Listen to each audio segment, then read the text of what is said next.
I think it's sort of this perfect storm in healthcare of somewhat, hubris, ego-driven presumptions in some, not all.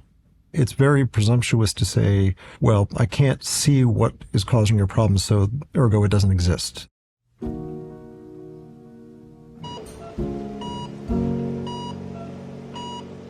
Within a matter of months, Hannah had lost 36 pounds and was in an excruciating amount of pain. We were visiting the hospital frequently, within 1 to 2 times a week. We were not getting any direction to a diagnosis at that time, and there was a lot of diagnosis of mental and behavioral. They always would say, Hannah, your mind is stronger than your body, and if you really wanted to get better, you just have to put your mind to it. Hannah expressed to us often that nobody believed her, and that if this was going to be her journey and she had to continue to suffer like this, she was okay to be done with her life.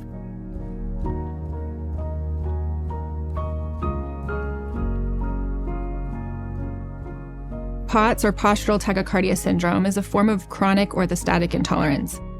There are symptoms related to standing, that's the orthostatic part, and then there are other symptoms related to autonomic nervous system dysfunction, including gastrointestinal, urinary, as well as headache and nausea, vomiting, that can be all related to the orthostatic challenge. There are many patients, because it's not a rare condition, waiting to see a very small number of specialists. In kids and adolescents, it's a heart rate increase of 40 beats per minute or more, specifically on head-up tilt table testing, which is something that's not available clinically to most of us. And in a clinical practice, it's your patients who are tired, dizzy, fatigued are commonly reported symptoms. Near fainting or fainting, oftentimes they will talk about exercise intolerance. Little things that used to be easy, walking up the stairs, are now really uncomfortable, associated with heart racing. If we kind of lump things together, a collection of symptoms that feel awful when being upright, being active, and better with rest.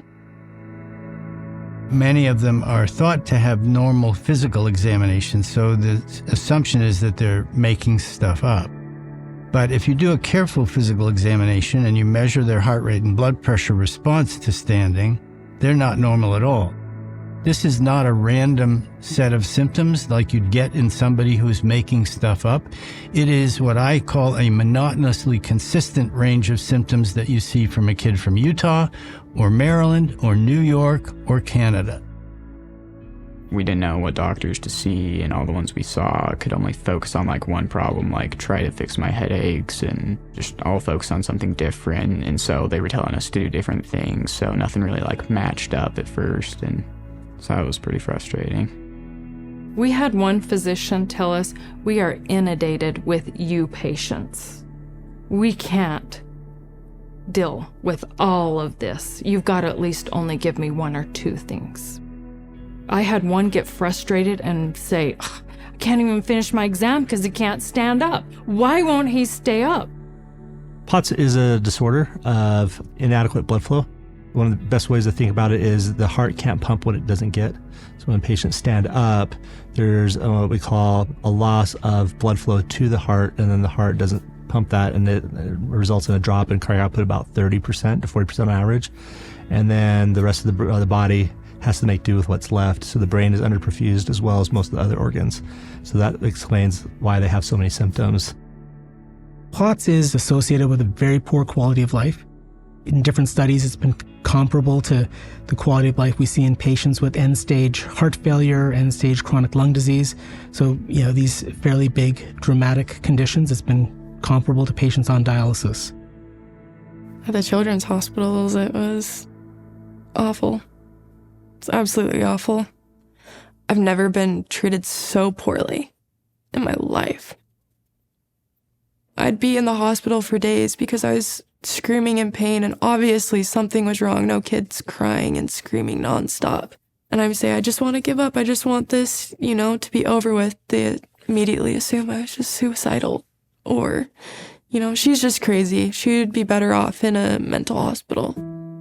My mom would be rushing me to an ER, and we'd call ahead and be like, okay, this is her files, this is what she has. And they'd be like, sorry, she's too complicated. We don't want to see her. We had one incident where we had a doctor's appointment, And she walked in with judgment immediately and stated, "What are you doing? This needs to stop." What was once days turned into weeks, turned into months, turned into years. It was critical we found someone that would really hear us out and listen, because I was watching her lose hope. I'm so done. I just don't feel loved anymore. I just have this huge hole in my heart. I'm just worn out from all this pain and not being better. I just really want it to be over. On one end, there's that sort of dismissive behavior from ego, and then on the other hand, there's this pressure of see more patients, you don't have the time, and so you're trying to solve a complex 1-hour problem in 15 minutes. But if you ask the questions, you find out there's lots of things. So that's the difficulty, is our U.S. healthcare system really isn't built for spending time with patients and doing what works best.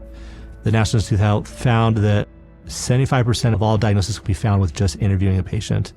The next 15% is found through a physical exam, and only 10% of diagnoses are through testing. But what do we do here in the U.S. medical system? We just test.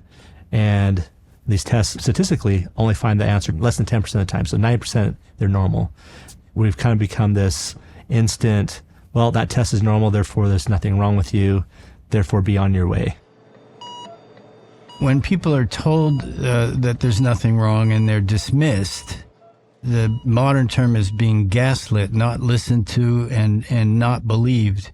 That's really detrimental. There's also a fair amount of medical trauma that occurs, and people will become phobic of going to doctors. There's a lot that's wrong with these folks. It's not a psychosomatic disorder. And that's, I think, a holdover concept that has still interfered with the ability of these kids to get what they need and what they deserve. These kids are not trying to fool me. They're not trying to make excuses. They want to be in school. They want to be with their friends. This isn't a don't want to go to school phenomena. When you look at their health-related quality of life using standardized questionnaires, the kids who have these conditions are often worse off than children with well-described chronic health impairments like cystic fibrosis, diabetes, and even sickle cell disease. They get to school way less often than these patients, not because they don't want to get to school, but they can't get there.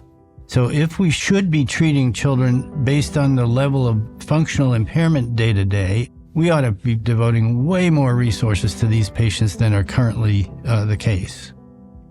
When the takeaway is it's all in your head, it's patient blaming, it's just try harder. These are people who are trying, who want to get better.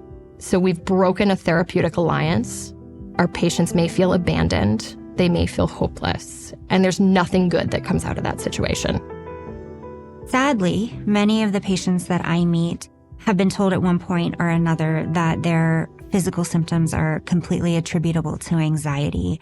And at the end of the day, therapy can help with anxiety, but if there's also an underlying concern for POTS, those symptoms are going to continue to occur.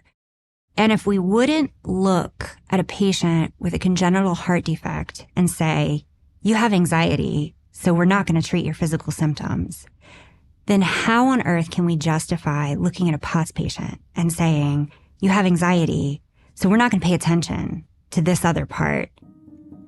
Telling me that I was crazy and it was an eating disorder was probably the most damaging thing. I would get so frustrated because I was like, no, this is a legitimate thing. And I actually am just in pain and I'm suffering, and nobody really understood. Once you have been told you're crazy enough, I think you slowly start to believe it because nobody's validating your feelings. I would definitely say it just feels hopeless. You can't see a light at the end of the tunnel. It feels like the end, like the end of a story, and you're done. And you went through that how many times, do you think? I couldn't even count how many times I've gone through that. Way more than 20. Countless times. When they feel dismissed, when they feel like their symptoms don't matter to people like physicians or teachers or, maybe even adult family members, what I commonly see is that they give up because they feel like nobody's going to help them. And so they kind of resign themselves to the fact that nobody's ever going to understand. And when that happens, we're not only seeing sort of a decline in their day-to-day functioning, but we're also seeing, social withdrawal. We're seeing them lose the pieces of their lives that kind of make up who they are, athletics, academics. And so it can really have a pretty drastic domino effect. We're taught in medical school when we don't understand something that by default it's psychological. A lot of physicians may dismiss the patient because of lack of medical knowledge and or interest in really dealing with their complex problems. There are cases here in our state where teenage boys and girls go into a specialist office and been told there's nothing you can do. And if the parents buy into that and then go home and says, you just need to get up and do things. Sometimes their only solution is, my parents don't believe me, the doctors don't believe me, no one's going to help me, this really hurts. And in an adolescent mind, it's very logical for them to say, well, then I'll just end my life, because how else will I end this pain? I feel like I'm constantly in a battle in my head when people aren't validating me.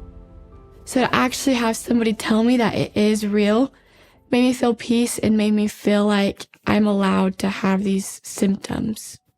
With having everyone telling me it was in my head, this isn't real, to have a doctor say, you do have this, I'm going to help you, it changed everything for me. I actually felt some hope for once. One of the most memorable days of my entire career is when I got a couple texts from some patients. And the first thing they said is, thank you so much for believing me, because one of their friends just came home from the hospital being told there's nothing to do and took their life. It's just devastating all around. You tear apart families with these types of opinions and attitudes. It's our job to believe our patients. It's our job to ask them what's happening, because they're the ones that can tell us. As pediatricians, as physicians, instead of saying everything is normal and leaving a patient feeling hopeless, we need to be okay as medical professionals saying, I don't know. And let's find ways to work together to help you feel better, to help you function better. And that is something that can help our patients feel heard, feel validated, and feel supported, and encourage them to keep moving forward. I think for my colleagues, especially in pediatrics, we're a compassionate group. I think the key first step is listen to these kids, believe them, understand the complexity of the illness by reading a bit more about it. There are nice educational materials for POTS and orthostatic intolerance. There are things we can do, not all of which are that complicated. One of the things that I often hear from colleagues is that there's nothing that can be done, and that's not true. I think it's probably true that there's nothing that we can do to cure the disorder in most people, but that's not the same as saying that we cannot treat these patients and we cannot help improve their lives, help make their lives better.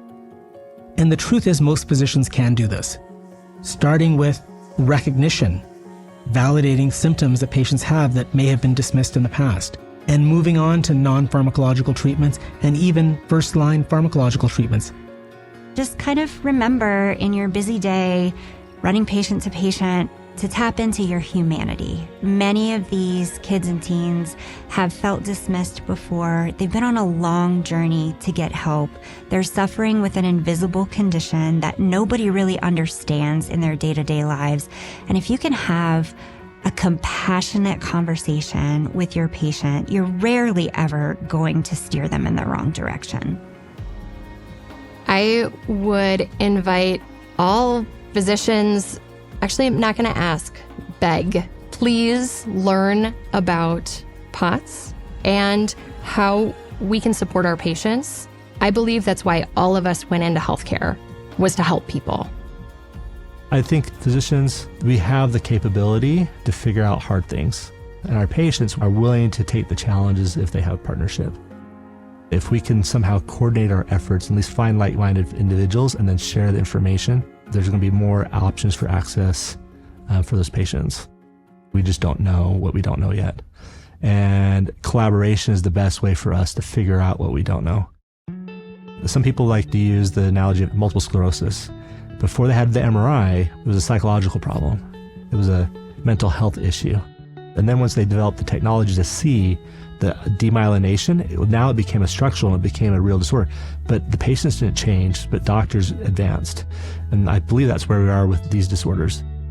History will judge us. Just like we judged the people from 50 years ago, like the same stuff they did and they believed, it's going to come full circle. One can bemoan the fact that care is so limited, but that's also an opportunity. There is a great opportunity to improve the lives of your patients and patients in your community if you accept this challenge to try and learn more about POTS. I can tell you after years of doing this, it is rewarding to see patients get better, to see patients that are able to regain some function in their life that was lost. What I've seen is I've seen people come in here in wheelchairs who've seen 70 doctors, who've been hospitalized, who can't even get out of bed, and 3 to 6 months later are walking into my office, and that's incredibly satisfying.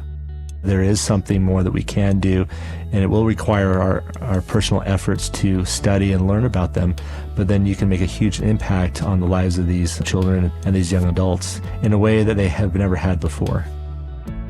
These kids deserve so much better.